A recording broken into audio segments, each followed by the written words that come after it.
नमस्कार।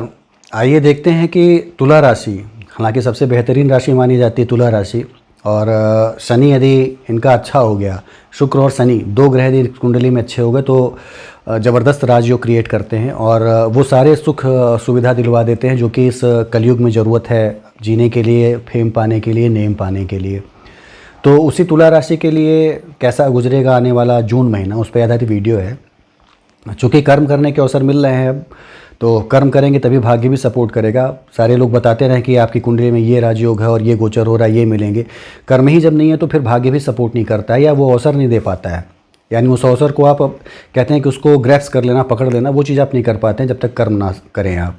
तो कर्म करने के अवसर मिल रहे हैं। सबसे बड़ी खुशखबरी ये है कि जून से थोड़ा हो सकता है कोरोना का ये इफेक्ट कम हो और जून में आपको कर्म करने के अवसर मिलें, तो जो बेहतर चीज़ें आपकी कुंडली में बनी हुई हैं उसका लाभ लेने का भी अवसर मिलेगा। तो आइए देखते हैं कि तुला राशि के लिए गोचर जो है वो कैसे हैं और क्या देने जा रहे हैं जून महीने में। बाकी पहले भी मैं बताता रहा हूँ कि चंद्र राशि पर आधारित होता है। 7 अंक में यदि आपके चंद्रमा है तो तुला राशि आपकी है और ये वीडियो आपके लिए मार्गदर्शन दे सकती है। और अपनी लग्न कुंडली और गोचर कुंडली दोनों मिलाया करिए, उसके बाद इस फल का एक प्रेडिक्शन किया करिए, चीज़ें बेहतर मिलेंगी। ना समझ में आने में आप नीचे दिए नंबरों पर पूछ सकते हैं फ़ोन करके, अपॉइंटमेंट लेके, समय के साथ उसके उत्तर आपको ज़रूर दे दिए जाएंगे। तो तुला राशि के लिए जो गोचर है वो है आपका, एक तरह से देखा जाए तो अष्टम भाव आपका बड़ा ज़बरदस्त प्रभावित रहेगा। फिलहाल अभी सूर्य जो है वो तो आपके केंद्र में है, सप्तम भाव में, मेष राशि में उच्च का, लेकिन 15 जून के बाद से ये जो है आपके अष्टम भाव में रहेगा और ग्रहण दोष भी बनाए रहेगा और साथ ही साथ बुध का जड़त्व दोष भी रहेगा। हालांकि बुध को मिथुन राशि में रहना चाहिए था, लेकिन वक्री होकर वो चला है आपके अष्टम भाव में। तो अष्टम भाव आयु का भाव है, अन्वेषण का भाव है, खोज का भाव है, पारलौकिक ज्ञान का भाव है। तो ये चीज़ें आपकी प्रभावी होंगी ज़रूर यहाँ पे। शनि को देख लें तो शनि वक्री हो चुका है और शशयोग बनाया हुआ था, बहुत ही बेहतर कंडीशन थी। चतुर्थ का और पंचम का लॉर्ड होकर चतुर्थ भाव में रहना और शशयोग बना लेना निश्चित रूप से बहुत ऊंचाई तक लेके जाता है। यहाँ पे शनि जो है आपको चतुर्थ का भी कुछ फल देगा, कुछ तृतीय भाव का भी फल देगा। तो आपके पराक्रम और आपके सुख दोनों पे कुछ ना कुछ अच्छे उसके परिणाम देखने को मिलेंगे। शनि बड़ा ही कारक ग्रह माना जाता है, तो परिणाम भी अच्छे ही देगा शनि यहाँ पे। मंगल एक चीज़ आपके लिए थोड़ा क्रिटिकल कर सकता है। मंगल जो है आपकी कुंडली में बड़ा बेहतर नहीं माना जाता, मारक भी माना जाता है। ये शत्रु भाव में होकर दशम भाव में हो गया है। केंद्र में आने से पाप प्रभाव में ज़रूर कमी आएगी, लेकिन फिर भी वो फल नहीं देगा जो कि देना चाहिए। बेहतर परिणाम मिलने के लिए आपको थोड़ा वेट करना पड़ेगा, खासतौर से दशम भाव से संबंधित परिणाम मिलने के लिए। शुक्र जो है वो आपके अष्टम का लॉर्ड है और आपके लग्न का भी लॉर्ड है और वो ये नवम भाव में बैठा है। तो केंद्र त्रिकोण योग तो बना रहा है, लेकिन अष्टम का लॉर्ड होकर नवम में जाने में ये एक्सचेंज ऑफ हाउस भी बना रहा है। बुध जो है वो चला है आपके अष्टम में, तो एक्सचेंज ऑफ हाउस भी बना रहा है। तो ये परिणाम बेहतर आपको दे सकता है। तो मिला के देखा जाए ओवरऑल तो तुला राशि वालों के लिए, हालांकि राजशाही राशि मानी जाती है, बेहतर परिणाम हमेशा मिलते हैं। हमेशा आप जिन लोगों को देखेंगे आकर्षक देखेंगे आप, और वो देखेंगे कपड़े उनके अच्छे हैं या जूते अच्छे हैं, ऑर्नामेंट्स पहनने के शौकीन हैं, तो या तो वृष राशि या तुला राशि, ये दो राशियां ऐसी हैं। या तो उनकी कुंडली में जिस भी राशि के हों शुक्र बड़ा ही मजबूत होगा, तभी वो इन सब चीज़ों में ललायित रहते हैं पाने को, और इन सब चीज़ों को दिखाने के वो ललायित रहते हैं दिखाने के लिए। तो शुक्र इनका बेहतर हुआ तो ये चीज़ें बड़ी अच्छी रहेंगी। तुला राशि और वृष राशि इसीलिए राजशाही राशि मानी जाती है, क्योंकि ये लोग जो हो आकर्षक दिखते हैं, लोगों को आकृष्ट करते हैं अपनी तरफ।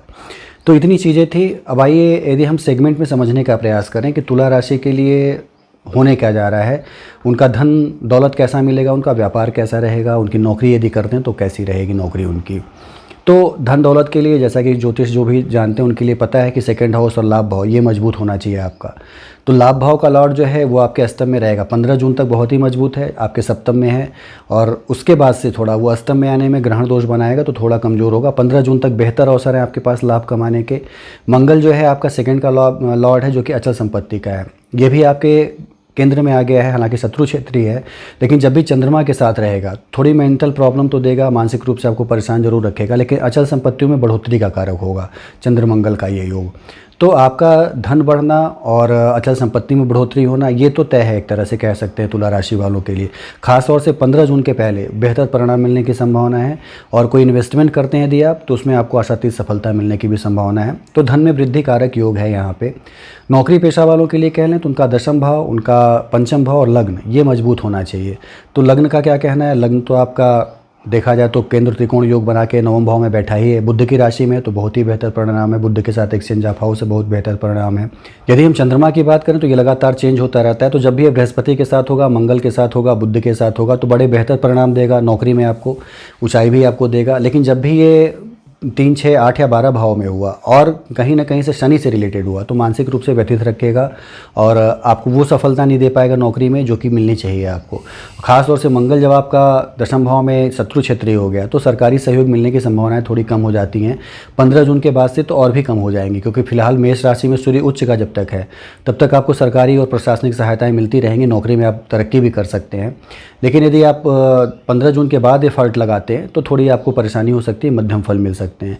तो प्रयास करिए कि 15 जून से पहले जो आपके कार्य हैं वो पूरे हो जाएं आपके, खास तौर से जो आपकी फाइल से संबंधित है, आपके पद की उन्नति से संबंधित है, उनमें एक तेज़ी लाने का प्रयास करिए। 1 जून से लेकर 15 जून के बीच जो है अपने समस्याओं को सॉल्व करने का प्रयास करिए तो बेहतर परिणाम मिलने की संभावना है और भी ज़्यादा आपको जो है ऊंचाई मिलने की संभावना है नौकरी में जो भी हैं।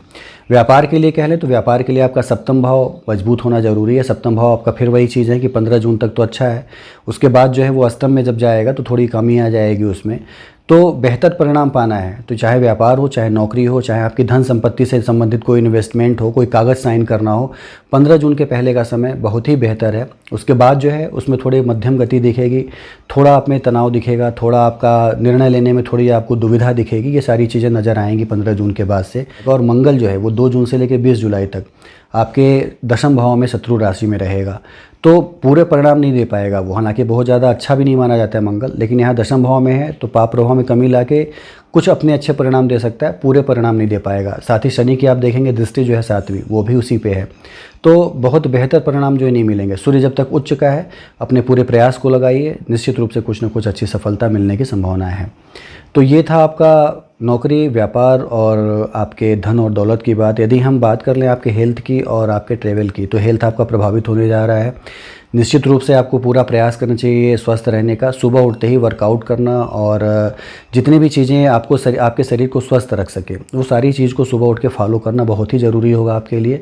शनि के आप देख सकते हैं तीसरी दृष्टि जो है आपके छठे भाव पे है और अष्टम भाव में जो कि आयु का भाव है, यहाँ पे सूर्य, राहु और बुध तीनों का इकट्ठा होना, बुध का वक्री होना निश्चित रूप से कुछ न कुछ जो है रोग का और संक्रमण के रोग ये लेके आ रहा है। यहाँ पे राहु बुध जब भी साथ हों संक्रमण के रोग जरूर देते हैं। शरीर में चकत्ते पड़ जाना, आर्किटेरिया जिसे कहते हैं वो चीज़ें हो जाना, शरीर में जगह जगह इन्फेक्शन हो जाना, संक्रमित होना, ये सारे रोग आपको होने की संभावनाएं बनाता है इस समय ये जो अष्टम भाव आपका है।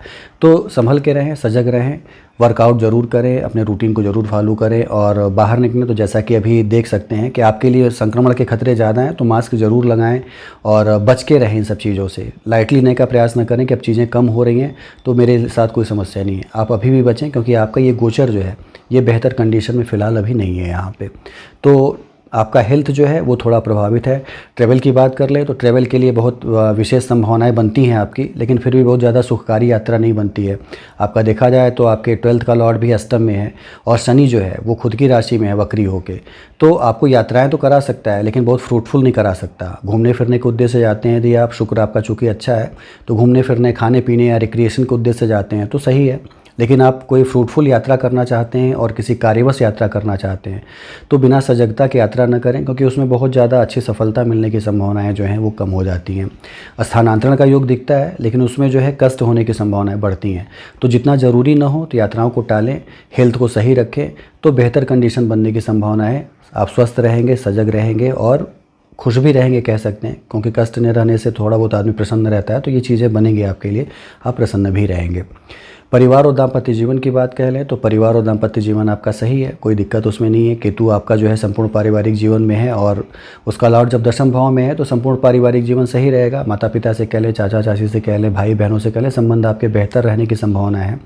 दाम्पत्य जीवन जो है आपका वो भी प्रभावित बहुत नहीं है क्योंकि बहुत ज़्यादा पाप ग्रहों से दृष्ट नहीं है दाम्पत्य जीवन, तो वो भी बेहतर रहने की संभावना है। हालांकि उसका लॉर्ड दशम में है तो दशम भाव में थोड़ा समस्या देता है, लेकिन फिर भी दाम्पत्य जीवन पे कोई पाप प्रभाव नहीं है तो बेहतर चीज़ें हैं। कहीं से पाप कर्तरी योग में भी नहीं है तो बेहतर चीज़ें हैं। दाम्पत्य जीवन, पारिवारिक जीवन आपका एक विशेष उन्नति लेके आएगा, विशेष रूप से आपको आगे बढ़ाएगा, बेहतर कंडीशन आपके लिए क्रिएट करेगा यहाँ पर। छात्रों की बात कर ले तो छात्रों के लिए विशेष अवसर बना हुआ है। उनको सफल होने के लिए यदि चाहे वो प्रयास करें तो बृहस्पति तो एक जो है उनका पंचम नवम का संबंध बनाए हुए है, यानी भाग्य भाव पर दृष्टि डाले हुए है। शनि जो है वो चला गया है, इनके शश योग बना लिया है शनि ने। और आपकी कुंडली में यदि वक्री है शनि इस समय तो निश्चित रूप से आपको मनचाही चीज़ें मिलेंगी, जो आप चाहेंगे वो मिलेगी इस समय चीज़ें। कर्म करना पड़ेगा। मैंने बताया कि आपकी कुंडली में राजयोग लिखा हो लेकिन आप बैठे हुए हैं तो राजयोग फलीभूत होगा ही नहीं। कर्म आप करते हैं यदि तो बहुत ही बेहतर परिणाम मिलने की संभावना है। शनि जो है आपका शशयोग बना के चतुर्थ में है, वक्री है इस समय, और बृहस्पति जो है पंचम में है। तो इससे बेहतर समय तो और आ ही नहीं सकता कोई जहाँ की आपको सफलता न मिले। बृहस्पति की जो आप 5वीं दृष्टि देख रहे हैं आपके भाग्य भाव पे, तो भाग्यवश चीज़ें मिल जाना। शुक्र आपका मजबूत है, यानी लग्न मजबूत है, तो हर तरह से रिप्रेजेंट करना, छात्रों के लिए एक सुविधा मिलना, नौकरी मिलना, ये सारी चीज़ों के लिए अच्छा एक अवसर बना हुआ है। और ख़ास तौर से देखा जाए तो इन राशि वालों के लिए अप्रैल 2022 तक ये अच्छा अवसर बना हुआ है। उसके बाद भी अच्छे परिणाम इनको मिलेंगे क्योंकि शनि जो है इनको लगातार अच्छे परिणाम देगा 2024 तक। लेकिन फिलहाल अभी जून की बात हो रही है, तो जून के लिए देखा जाए तो बहुत ही बेहतर परिणाम मिलेगा छात्रों को। जो वो चाह रहे हैं, जिस चीज़ में नौकरी चाह रहे हैं, जो प्रयास कर रहे हैं, उसमें यदि अभी वो एग्ज़ाम देते हैं तो उसका परिणाम भी उनके फेवर में आने की संभावना है बड़ी अच्छी है। यहाँ पे पूरे प्रयास करिए, पूरा मन लगाइए, निश्चित रूप से छात्र जो हैं काफ़ी ज़्यादा खुश महसूस करेंगे इस गोचर के बाद से। लव लाइफ की बात कर ले, बेहतर है। मन पे नियंत्रण रखिए तभी चीज़ें रहेंगी बेहतर, क्योंकि दशम भाव और पंचम भाव लग्न ये मजबूत होना चाहिए लव लाइफ के लिए। आपका शरीर, आपके कर्म और आपका जो तरीका है, आपका पार्टनर, उसका सोच, ये सारी चीज़ें अच्छी होनी चाहिए। तो यहाँ पे आपका लग्न अच्छा, आपका पंचम भाव अच्छा है। 10th हाउस जो है थोड़ा आपका डिटोरिएट है कह सकते हैं। कर्म अच्छे करिए, बातचीत अच्छे से करिए, व्यवहार एक अच्छा अपना रखिए, कुशल व्यवहार दिखाइए, पोलाइट रहिए, चीज़ें बड़ी बेहतर गुजरेंगी। लव लाइफ बड़ी अच्छी आपकी गुजरेगी, इसमें कोई दो राय नहीं है। कोई ऐसी संभावना नहीं कि इसमें कोई दूरी बने या कोई डिटैचमेंट आए। तो एक बेहतर समय है तुला राशि वालों के लिए, कह सकते हैं कि एक बेहतर कंडीशन बनी हुई है गोचर की। अपनी नैसर्गिक कुंडली ज़रूर देखिएगा। तुला राशि में भी कभी कभी शनि नीच का हो जाता है। शनि नीच का होने का मतलब है फिर वो फल नहीं दे पाएगा जो कि उसको देना चाहिए। यहाँ पे शनि तो शश योग बना रहा है, लेकिन तुला राशि में यदि वो चला गया मेष राशि में तो फिर वो फिर बेकार हो गया है। वो फल नहीं दे पाएगा जिसके लिए वो जाना जाता है। हालांकि रहेगा आपके केंद्र में, लेकिन फिर भी जो है वो उस तरह के फल नहीं दे पाएगा जैसा कि इस तुला राशि में राजयोग देता है। तो अपनी नैसर्गिक कुंडली और अपनी ये कुंडली दोनों मिक्स करिएगा, उसके बाद मेरे फलों पे चिंतन करिएगा तो आपको फल जो है उसके परिणाम जो है बेहतर मिलते हुए नज़र आएंगे। बाकी मैंने पहले ही बताया कि यदि नहीं समझ में आते हैं तो अपने नीचे नंबरों पे पूछ सकते हैं, बेहतर चीज़ें मिलेंगी, बेहतर कंडीशन उसकी रहेगी। तो इतनी चीज़ें थी। आराधना शनि मंगल की करिए। बार बार मैं कहता हूँ शनि मंगल कहीं ना कहीं से अटैच हैं, लगातार चले आ रहे हैं अटैच, और फल जो है वो बड़े अच्छे नहीं दे रहे हैं हर राशि वालों के लिए। सिर्फ तुला की नहीं, मेष राशि से लेके मीन राशि पर्यंत सभी के लिए शनि मंगल का ये योग जो है पिछले 2 सालों से चला आ रहा है और बहुत बेहतर परिणाम नहीं दे पा रहा है। तो इसको सही कर रहा है यदि तो हनुमान जी की आराधना करिए, और मंदिर न जा पा रहे हों जो करेंट सिचुएशन उसके कारण, तो घर में करें, सुंदरकांड पाठ करें, हनुमान चालीसा का पाठ करें। निश्चित रूप से पाप प्रभाव में कमी आएगी, आशातीत फल मिलेंगे आपको, सकारात्मकता बढ़ेगी, ऊर्जा बढ़ेगी आपकी, और उत्तर प्रगति भी होती जाएगी। तो ये सारी चीज़ें करें। शुभकामनाएँ हैं कि आपको गोचर जो है ये काफ़ी कुछ दे, आपके लिए यादगार बने। धन्यवाद।